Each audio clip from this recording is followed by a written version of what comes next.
அன்பின் பிதாவே, இந்த காலை வேலைக்கா மக்கு நன்றி செலுத்துகிறோம். ஆண்டவரே, மை துதிக்கிறோம், ஸ்தோத்தரிக்கிறோம். ஆண்டவரே, நீ நல்லவர். ஆண்டவரே, எங்களை சிருஷ்டித்த தேவன். ஆண்டவரே, எங்களோடு கூட இருக்கிற தகப்பன், மக்கு நன்றி செலுத்துகிறோம். உன் விசுவாசம் உன்னை ரட்சித்தது என்று சொன்னீர். ஆண்டவரே, தகப்பனே, அப்படிப்பட்ட விசுவாசத்தை எங்களுக்கு வர்த்திக்க பண்ணுங்க. ஆண்டவரே, விசுவாசத்துல ஆண்டவரே பெருகிறவர்களாய் காணப்பட கிருபை செய்யுங்க. எல்லா அவிசுவாசங்களை எங்களை விட்டு நீக்கி போடுங்கப்பா. இன்னும் உம்மை கிட்டி சேர எங்களுக்கு சிலாக்கியத்தை தாங்க. இந்த நாளின் வேத தியானத்தை ஆசீர்வதித்து தாங்க. நேசிக்கிற இயேசு கிறிஸ்துவின் இனிய நாமத்தில் கேட்கிறோம் பிதாவே, ஆமென். லூக்கா 19வது அதிகாரம் 41வது வசனம். அவர் சமீபமாய் வந்தபோது நகரத்தை பார்த்து அதற்காக கண்ணீர் விட்டு அழுது. இப்ப எருசலேமுக்கு கடந்து வர்றத நம்ம தியானிச்சோம். ஒரு ராஜாவை போல ஜனங்கள் அவரை வரவேற்று அவங்க கூட வந்தத நம்ம தியானித்தோம். இப்ப எருசலேமுக்கு பக்கத்துல வந்துட்டாங்க. எருசலேமை பார்த்து இயேசு கண்ணீர் விட்டு அழுகிறார். எருசலேமுக்காக கண்ணீர் விட்டு அழுது, உனக்கு கிடைத்த இந்த நாளிலாகிலும் உன் சமாதானத்துக்கு ஏற்றவைகளை நீ அறிந்திருந்தாயானால் நலமாயிருக்கும். உனக்கு கிடைச்ச இந்த நாள்ல உன் சமாதானத்துக்கு ஏற்றவைகளை, சமாதானத்துக்கு ஏற்றவை அப்படின்றது இயேசு கிறிஸ்து தான் சமாதானத்தை கொடுக்க வல்லவர். அவரை அவங்க புறக்கணித்தாங்க. இயேசுவ மேசியாவா ஏற்றுக்கொள்ளல, தேவனுடைய குமாரன் விசுவாசிக்கல, அவரை புறக்கணிச்சாங்க. அதனால அந்த ஜனங்களை பார்த்து அவர் கண்ணீர் விட்டு அழுகிறார். நீ அறிந்திருந்தாயானால் நலமாயிருக்கும். இயேசுவை ஏற்று கொண்டிருந்தாங்கன்னா நலமாயிருந்திருக்கும். ஆனா அவங்களுக்கு கிடைத்த வாய்ப்பை அவங்க பயன்படுத்தல. அவங்களுக்கு முன்னாடி அநேக அற்புதங்கள் நடைபெற்றது, அதெல்லாம் பார்த்தும் கூட அவங்க விசுவாசிக்கல. இப்பொழுதோ அவைகள் உன் கண்களுக்கு மறைவாய் இருக்கிறது. உனக்கு கிடைச்ச நாள்ல நீ அறிந்திருந்தா நலமாய் இருந்திருக்கும். ஆனா இப்ப உன் கண்களுக்கு மறைக்கப்பட்டிருக்கு அப்படின்னு சொல்றாங்க. ஆண்டவரோட வல்லமைய, ஆண்டவரோட அன்ப அவங்க அறிந்து கொள்ள முடியாதபடிக்கு கண்கள் மறைக்கப்பட்டிருக்கு, கண்கள் குருடாக்கப்பட்டிருக்கிறது. உன்னை சந்திக்கும் காலத்தை நீ அறியாமல் போனபடியால், உன்னை தேவன் சந்திக்கிற இந்த நாட்களை நீ அறிந்து கொள்ளல. இயேசு கிறிஸ்துவின் மூலம் தேவன் தம்முடைய அன்பை வெளிப்படுத்தினாரு. தம்முடைய சொந்த குமாரனை அனுப்பி ஜனங்களை மீட்டு கொள்றதுக்காக அனுப்புனாரு. அந்த சந்திக்கிற காலத்தை அவங்க அறிந்து கொள்ளல. உன் சத்துருக்கள் உன்னை சூழ மதில் போட்டு உன்னை வளைந்து கொண்டு எப்பக்கத்திலும் உன்னை நெருக்கி உன்னையும் உன்னில் உள்ள உன் பிள்ளைகளையும் தரையாக்கி போட்டு உன்னிடத்தில் ஒரு கல்லின் மேல் ஒரு கல் இராதபடிக்கு செய்யும் நாட்கள் உனக்கு வரும் என்றார். இப்ப தீர்க்க தரிசனமா எருசலேம் பட்டணத்தை பார்த்து என்ன நடக்க போகுது அப்படின்றத சொல்றாங்க.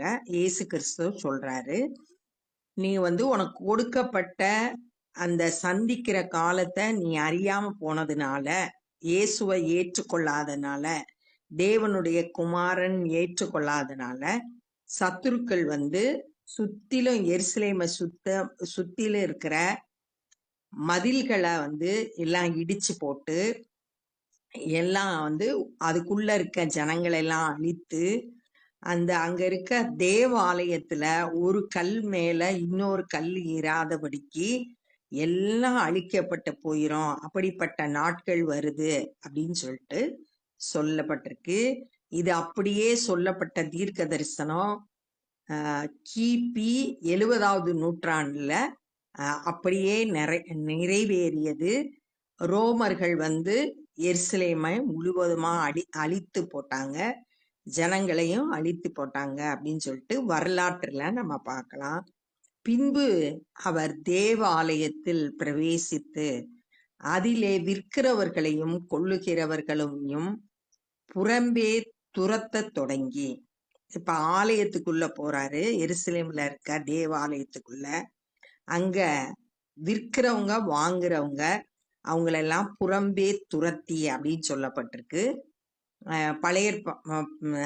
பழைய நாட்கள்ல வந்து இயேசு கிறிஸ்துவோட நாட்கள்ல வந்து அதுக்கு முன்னாடியும் பழைய ஏற்பாட்டு நாட்கள்லயும் பல்வேறு இடங்கள்ல இருந்து வர்ற ஜனங்கள் தேவாலயத்துல பலி செலுத்துறதுக்கு ஆடுகளை கொண்டு வராம பணத்தை கொண்டு வந்து அங்க ஆலயத்துல விற்கிற ஆடுகளை வாங்கி அதை வந்து பலி செலுத்துவாங்க. அப்படி வழக்கம் இருந்தது. அதனால அங்க புறா விற்கிறவங்க, ஆடு விற்கிறவங்க எல்லாம் அங்க நிறைய இருந்தாங்க.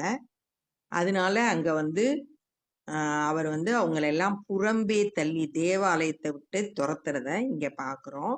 இதே மாதிரி ஒரு சம்பவம் வந்து யோவான் 2வது அதிகாரம் 13வது வசனத்துல இருந்து சொல்லப்பட்டிருக்கு. மார்க்கு 11:15 அதுலயும் சொல்லப்பட்டிருக்கு. இது இயேசு கிறிஸ்துவோட ஊழியத்தின் ஆரம்ப நாட்கள்ல நடைபெற்றது.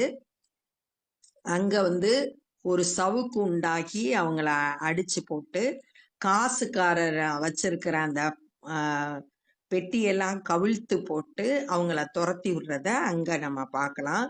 இது சிலுவை மரணத்துக்கு முன்பாக மரணத்துக்கு சமீபமான போது ஆலயத்தை மறுபடியும் சுத்திகரிக்கிறத இங்க நம்ம பார்க்கலாம். என்னுடைய வீடு ஜெப வீடா இருக்கிறதென்று எழுதியிருக்கிறது. ஆலயம்ன்றது தேவனுடைய ஆலயம்ன்றது அவருடைய வீடு. அது சகல ஜனங்களுக்கும் ஜெப வீடு. ஜெபம் பண்றதுக்கு ஒதுக்கப்பட்ட இடம், அங்க தேவ பிரசன்னம் இருக்கும். ஜெபம் பண்றதுக்காக இருக்கிற வீடு இது வந்து எழுதி இருக்கிறதுன்னு சொல்லியிருக்கு. ஏசாயா 56வது அதிகாரம் 7வது வசனத்துல எழுதப்பட்டிருக்கிறது. நீங்களோ அதை கல்லர் குகை ஆக்கினீர்கள். ஜெப வீடா இருக்க வேண்டியது, ஜனங்கள் வந்து ஜெபிக்கிறதுக்கு வர வேண்டிய இடத்துல நீங்க வந்து வியாபாரம் பண்ணி அது ஒரு கல்லர் குகையை போல ஆக்கிட்டீங்க அப்படின்னு சொல்லிட்டு அவங்களோட பேசுறார். அவர் நாடோறும் தேவாலயத்தில் உபதேசம் பண்ணி கொண்டிருந்தார். ஒவ்வொரு நாளும் எருசலேம்ல இருக்க தேவாலயத்துல வந்து உபதேசம் பண்ணாரு.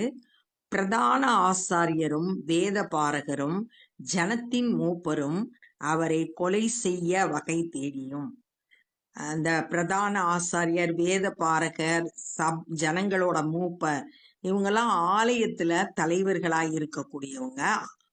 இவங்க ஏன் அவரை கொலை செய்யணும்னு தேடுறாங்கன்னா, இயேசு கிறிஸ்துவின் பின்னாடி எல்லா ஜனங்களும் போக ஆரம்பிச்சிட்டாங்க. இவங்களுக்குள்ள பொறாம வந்துருச்சு. பொறாம வந்ததுனால நம்ம தான் தலைவர்களா இருக்கணும் ஆலயத்துல அப்படின்ற எண்ணம் இருந்ததுனால இயேசு கிறிஸ்துவை கொலை செய்ய வகை தேடினார்கள். அவர் தேவனுடைய குமாரன் சொல்றத இவங்க ஏற்றுக்கொள்ள முடியல. அதுவும் ஒரு காரணமா இருந்துச்சு. ஜனங்கள் எல்லாரும் அவருக்கு செவி கொடுத்து அவரை அண்டிக் கொண்டிருந்தபடியால், ஆனா ஜனங்கள் வந்து இயேசுவை ஏற்றுக்கொண்டு அவர் வார்த்தை உபதேசத்தை கேட்டு அவரை அண்டிக் கொண்டிருந்ததுனால அதை இன்னபடி செய்யலாம் என்று வகை இருந்தார்கள். அதனால அவங்களுக்கால எப்படி இவரை கொலை செய்கிறது அப்படின்றது தெரியல. ஏன்னா ஜனங்கள் எல்லாம் இவங்களை எதிர்த்துருவாங்க அவரை கொலை செய்தா. அதனால எப்படி அதை செய்யறதுன்னு தெரியாம இருந்த சூழ்நிலையில அவங்க இருந்தாங்க. அந்த பிரதான ஆசாரியர், வேத பாரகர், மூப்பர் எல்லாம் இயேசுவை எப்படி கொலை செய்யறதுன்னு வகை தெரியாம இருந்தாங்க அப்படின்றத பார்த்தோம். அப்ப இந்த நாள்ல என்ன கற்றுக்கொண்டோம்னா, இயேசு எருசலேம் நகரத்தை பார்த்து அழுகிறாரு.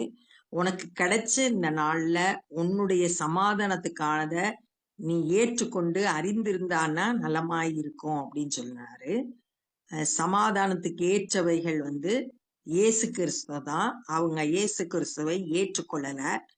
அத அவங்களால அறிந்து கொள்ள முடியல. அவங்க கண்களுக்கு மறைவா இருந்தது.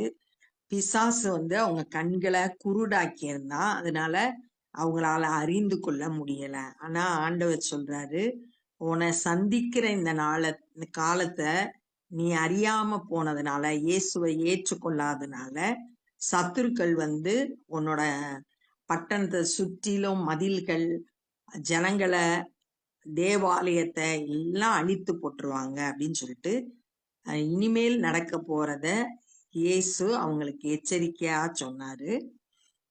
அதுக்கப்புறம் தேவாலயத்துக்குள்ள போய் அங்க இருக்கிற வியாபாரம் பண்ணுகிற வாங்குறவங்க விக்கிறவங்க அவங்கள எல்லாத்தையும் துரத்தி விட்டு ஆலயத்தை சுத்திகரிச்சாரு. என்னுடைய வீடு ஜப வீடா இருக்கு, அத கல்லர் குகையை ஆக்கினீங்க அப்படின்னு சொன்னாரு.